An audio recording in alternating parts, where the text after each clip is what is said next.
and log in to get my information up because I don't have the camera.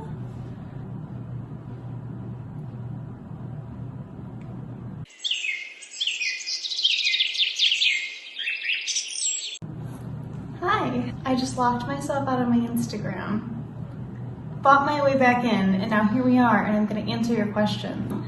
And my leg's up on this ledge that you're sitting on. Deal with it, I'm comfortable. How are you all? Life is a little crazy. That's putting it lightly. I'm at my mom's office. She owns her own business, so I don't have internet at my house. The safest place for me to be internet-wise is here rather than like at a public place right now. So that's the only reason that I've been leaving my house for the past few days, as we all should be. And man, I'm a little stir crazy. So I asked you guys to ask me some questions on my Instagram, which is right here. I'm gonna put it right here. Mark my words, editing Riley. I'm gonna figure out how to put it right there. Anyways, and a few people did, and that's really, really nice. So we're gonna start. Go all the way to the bottom. Jillian, who I went to high school with, hey Jillian, asked, how are you exercising while at home?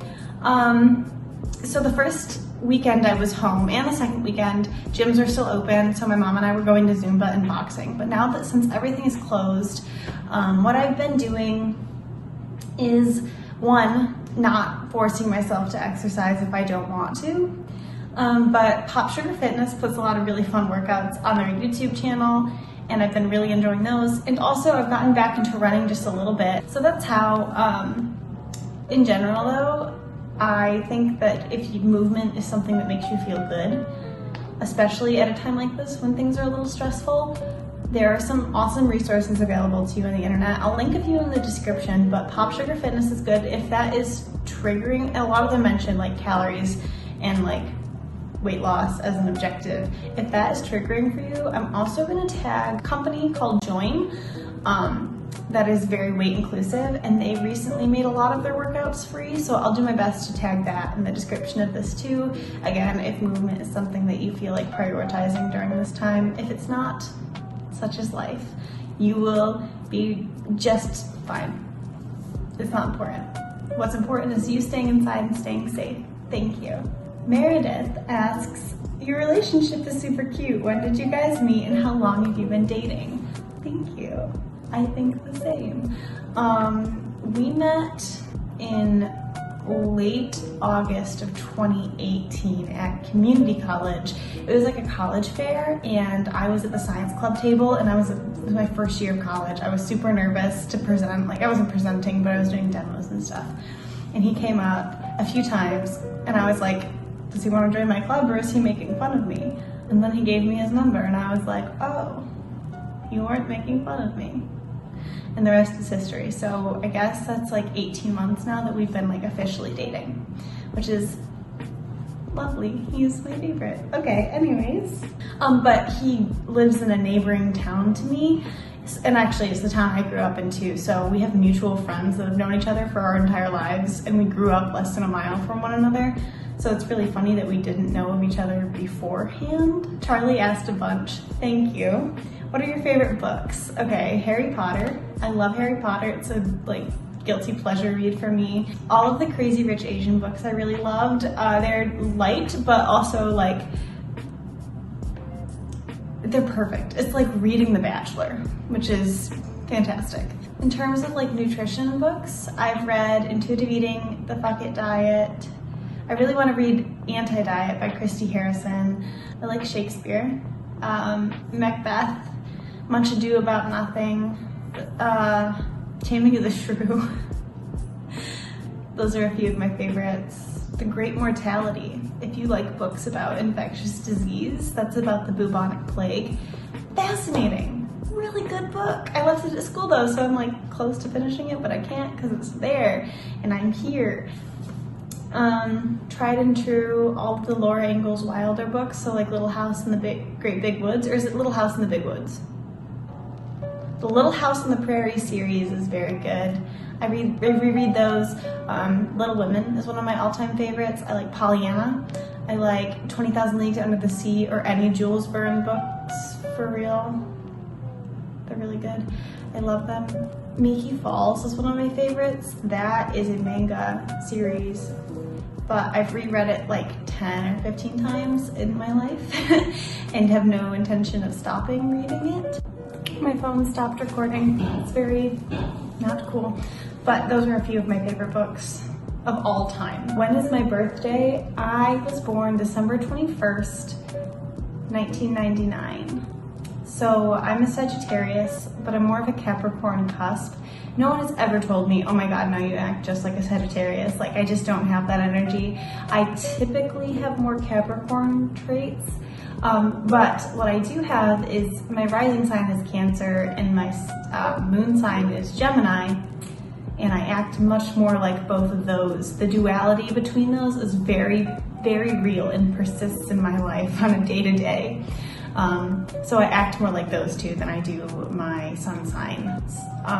No one has ever really described me as a particularly chaotic person, so I'm not a party animal either, and I feel like those are the two that always go with Sagittarius, and that's not what I'm like at all. Where have I traveled to? I have been to Europe. I went for 2 weeks as a part of a program called American Music Abroad, which was super awesome. I played in the band and I sang in the choir, and through that we went to Germany, Austria, France, Switzerland, the Netherlands for 2 hours. I don't know if I'm missing any, but those are the main ones, and it was so awesome. Besides that, I've been to Puerto Rico, I've been to Aruba, California, Colorado, all the states in the middle between here and Colorado because we drove, and all of like New England I've been to. Besides, I've never been to Boston. I've been near Boston. I've never been to New Hampshire, but I've been to Vermont. I've been to Maine. Oh, I road trip to Maine with my best friends a couple years ago, which is so freaking awesome. 10 out of 10 recommend. But that's pretty much it. I've been to Florida, and I was supposed to go to Italy this summer, but unfortunately that trip got canceled. My heart goes out to Italy right now. What they're going through is daunting. Where do I want to travel to? I really want to go to Italy. I really want to go to England, Scotland, Ireland. I'm very, very Irish, and I feel like that'd be a very fun experience for me. I want to go back to all the places I went to for American Music Abroad. I also really want to go to Iceland. All of the national parks are on my list because I want to hike. I would love to go to Asia, like Southeast Asia is very fascinating to me. I think that'd be an amazing trip. I want to go to Japan, and just in my like immediate state, in my state, I really want to do the 46ers, which are the high peaks in the Adirondacks. So those are some of my top travel spots. But I think we're going to start doing the 46 this summer, when we should have gone to Italy, my father and I, providing that it's safe to leave and like go and travel at that time, because I really want to be a 46er before I have kids. That's my goal, and I'm putting it out into the universe big time right now. So, a couple questions about school. This is a really good one. Did you want to become a dietitian because of your history with an eating disorder? Yes. Selfishly, I wanted to study nutrition when I had an eating disorder so that I would know the healthiest way to be a person, to feed myself. But I didn't really know that I wanted to be a dietitian specifically and work on the clinical side of things until I was in treatment. My dietitian was so awesome. Like, oh, I miss her. She's the biggest ball of sunshine, but she's also so freaking smart and like cut to the chase, no nonsense. And I was like, wow, I could do that. Like, I can be that way. I can be that person. I can help people like she's helped me. And that kind of sparked my interest in that side of the profession. Would I be interested in studying anything else? Yes. I'm not gonna stop after I finish at DUville. So I'll graduate, hopefully, cross fingers that we don't get delayed because of everything that's going on right now. I will graduate in a couple of years with my master's and my bachelor's, and that's what I need to practice as a dietitian. I really want a PhD or an MD. Oh, I kind of really want to go to medical school, and it scares me to put that out into the universe because like I haven't voiced those wants to many people, but I think I would be a really good doctor, and it's a long, long process. And I don't know if it's right for me right now, but I will be a doctor of something. Whether that's PhD or an MD or a DO or whatever else, I'm not done after this. Who knows? How did I create a healthy relationship with food? Man, it took some time. I would say it took at least I started recovery formally in November 2018. I think that it took me pretty much till August of 2019 to be like, okay, I've got this under control, and probably a full year until I was really accountable. So I knew that when I wanted to recover, that I was going to be accountable to myself, and I wasn't going to stop that process until I had reached a healthy, what I would consider a healthy relationship with food. And I think it's different for everybody, but in general, constant following of my meal plan. I didn't make excuses, and I had an end goal for myself that was more than just I will be recovered. It was I will be recovered and go away to school, if that makes sense. But I needed a firm, steadfast goal that would get me from point A to point B. That wasn't food related. Other tips that I have: take away as many of your food rules as you can. Ideally, you can take them all away, but obviously, I don't eat meat. I still don't eat meat. I didn't eat meat at the beginning, but I have I've reincorporated dairy and eggs, which I've talked about. That was really, really immensely helpful for me, just realizing that those foods weren't gonna kill me if I ate them, you know? Those are my two big tips. Have a motivating force outside of just food that'll keep you keep you motivated to recover, and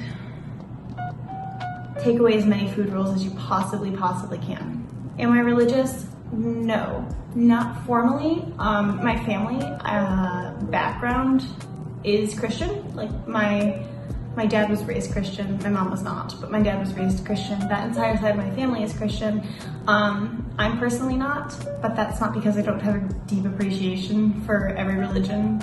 I think that there are beautiful things about all of them, and to be honest with you, I just don't find the need to have a spiritual practice at this time in my life.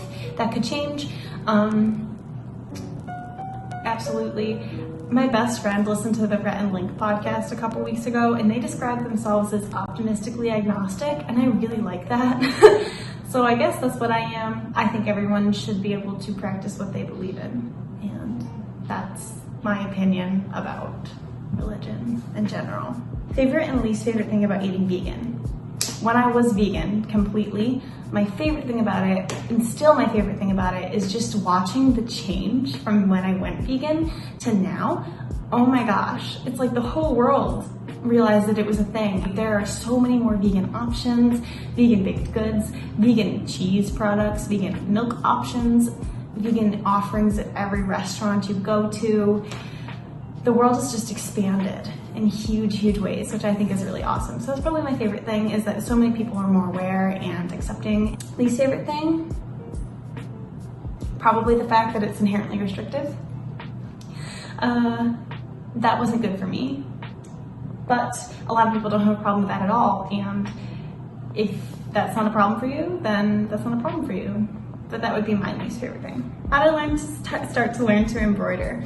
So I have a friend, or she was a senior in high school and I was a freshman in high school, and she now has an embroidery shop where she not formal shop, but she makes these beautiful embroidered t-shirts. And I saw that and I was like, that looks really fun. And there's a sound on TikTok that's I can't like things in a chill way, and that's how it starts. I don't know the rest of it, but it's that. To me, I take hobbies really seriously, so I took that and I was like, I'm going to stitch, chill, it's chill. And then I was making tons of stuff and getting better. I'm not fantastic, but getting good at it. And I was like, oh, this is really fun. I bet I can do this and this and this and this and this. And it kind of just spiraled out of control. I learned in August, and now here I am. I sold a couple shirts, so that's where we're at. Oh, another one, how did I originally get into embroidery? I guess that's kind of the origin story of that. Oh, from a young high schooler that loves to stitch. I love that. Keep doing it. Share your work. I want to see what you're creating. Amazing. What are you most looking forward to with your academic career and future career as an RD? Seeing patients. I'm so excited to talk to people and just learn everything I can from others' life experiences, and take that into all of my clinical practice, whether that's like as an RD or I do go back to med school, or even if I end up in a lab doing research. I think that it's really important to connect all of that to the people that are going to be at the receiving end of it, who are your patients and who are the people that you're seeing. And I'm so excited to speak to them and learn everything I can. Maybe I'm romanticizing it a little bit because I haven't actually started, but such is life. That's what's keeping me going right now. How do I stay motivated? when I know, I'll tell you. I'm a motivated person, but it's only because I don't let myself procrastinate and stuff. Like, it's severely tied to my levels of anxiety and depression. Like, it's not necessarily healthy motivation in a lot of cases. But when I am having a really, really good, healthy, productive day, it's lists, studying with friends, making sure that I'm somewhere that's not my bedroom is really helpful because I do have a desk in there, but I don't get a ton of work done in there. Accountability to myself, so checklists really help. And my planner, which I'll show you. This is my biggest productivity tip. This is my planner. It's a golden coil planner, and I designed it by myself over a year ago now, but I have like lists and lists. Like last week is crazy because it was my first week of online school, so I got tons of stuff in there. That's how I keep myself completely motivated. I can't do electronic planners. I have to do it on paper. That's tea. Oh, this is so uncomfortable. There we go. What got you into embroidering and other hobbies? I see it, I like it, I want it, I got it. That's an Ariana Grande song. But seriously, it takes me like watching, oh God, Plants was Joe Marbles, and then PlantTube, so like Harley G, Plantarina, Kaylee Ellen, Betsy Begonia. Love her. So PlantTube got me into plants in a big way. I'm surrounded by plants currently. You can't see them, they're all like on the ground, but you know. Embroidery. I was looking for a creative outlet that wasn't music or performing arts. I think that embroidery just came into my life at the right time. Music and performing arts were a really big part of my growing up, but not necessarily in a healthy way. I didn't have the best experience, so I needed something else that let me be creative, but that didn't force me into a performance opportunity. I guess that makes sense. And embroidery just kind of like, I saw it, I was like, I want to do this, and I did it. Any secret tips to life? Brie, you're so cute. Be nice to people, please. That's my biggest one. Anytime that you think you're being overcritical, or anytime that you are being critical, check yourself. That's a big one that I had to get better at. You never truly know what someone's going through, and 90% of the time, what you see is not the truth of the matter, like the whole truth. So that's the last one. Thank you to everyone who sent in questions. This was a lot of fun and a great relaxation time before my next class, which starts pretty soon. So I'm gonna get going. I love you guys so much. I hope everyone who's currently in online school is hanging in there. It's really, really hard. Yeah, reach out, stay connected, whether with me or with friends or with family.